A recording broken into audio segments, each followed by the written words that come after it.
Halo semuanya, selamat datang lagi di bedah materi kita. Nah, langsung aja nih, karena topik hari ini tuh jujur aja luar biasa banget. Kita kan udah sering banget ya dengar soal kehebatan Prabu Siliwangi. Tapi, tahu nggak sih, hari ini kita bakal ngupas tuntas sebuah misteri spiritual, sebuah legenda lokal yang, wah, siap-siap aja deh merinding.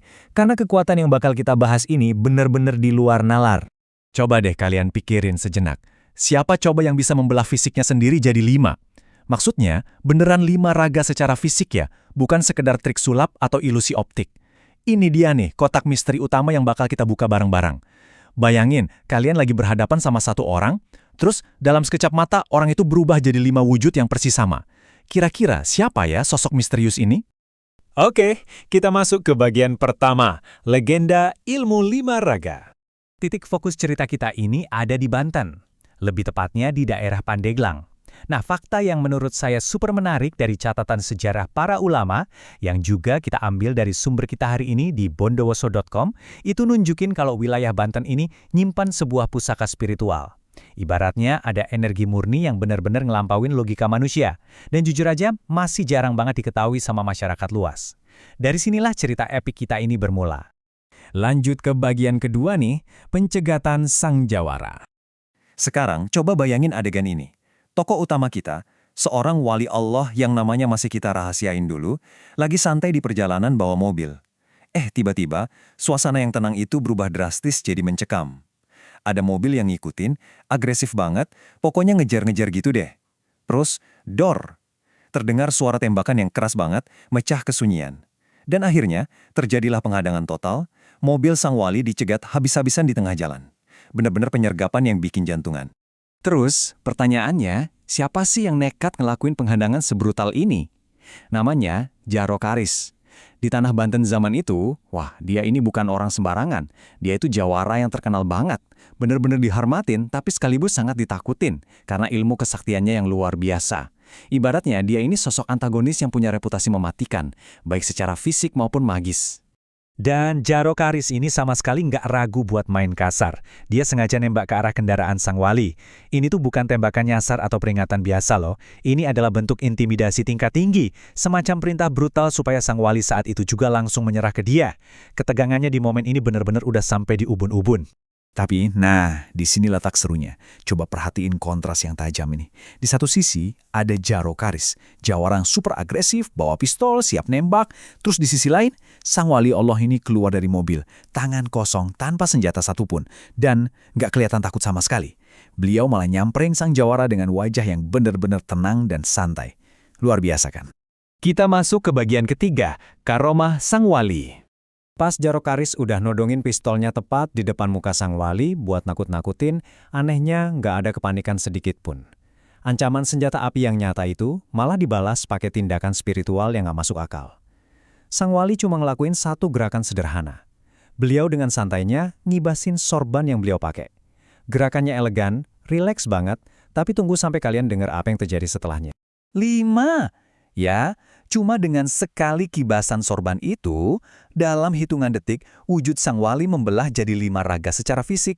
Bayangin, kelimanya berdiri nyata di depan Jaro Karis. Ini dia nih manifestasi dari karomah sejati, yang benar-benar ngingetin kita lagi sama legenda kemampuan berubah wujudnya Prabu Siliwangi di masa lalu. Terus, dari kelima sosok itu, keluar satu kalimat tantangan yang tenang banget tapi mematikan. Beliau bilang, tak usah berkelahi dulu, sekarang cukup cari dari 5 raga ini mana saya yang asli. Jika kau mampu, maka saya akan tunduk kepadamu. Gak ada nada marah sama sekali di suara itu. Murni cuma ketenangan absolut.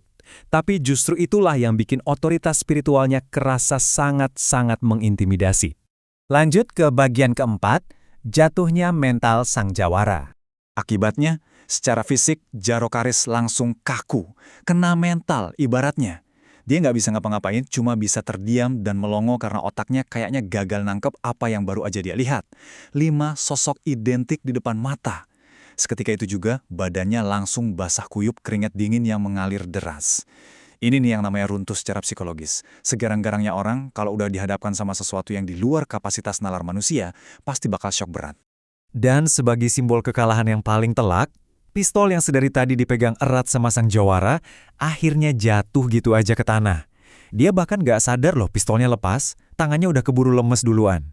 Di momen itu, seluruh ilmu kejawaraannya yang ditakutin banyak orang seakan menguap nggak tersisa dan sama sekali nggak bisa nandingin kesaktian sang wali.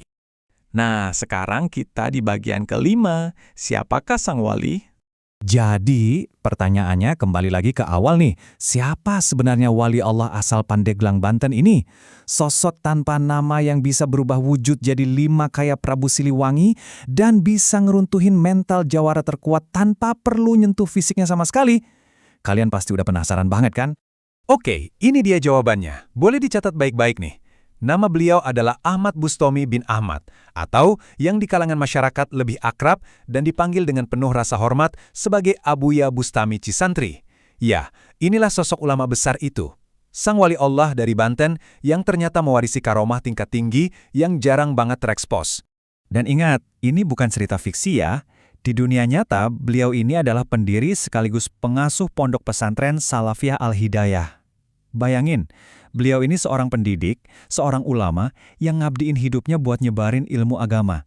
Tapi di balik keseharian yang sangat rendah hati itu, beliau nyimpen kekuatan spiritual yang, wah, luar biasa dahsyatnya. Sebagai penutup bedah materi kita kali ini, saya mau ngajak kalian mikir sejenak nih. Kalau cerita epik seperti ini aja beneran ada, kira-kira kekuatan spiritual apa lagi ya yang masih tersembunyi di balik sejarah dan legenda lokal kita yang belum terungkap? Kisah Abuya Bustami Cisantri ini ngasih kita bukti kuat kalau sejarah lokal kita tuh punya dimensi lain yang sering banget luput dari pandangan. Jadi yuk, terus belajar, terus gali sejarah kita, karena kadang-kadang kebenarannya jauh lebih gila dan menakjubkan daripada apa yang bisa kita bayangin. Makasih banyak ya udah ngikutin eksplorasi kita hari ini, sampai jumpa di bedah materi selanjutnya.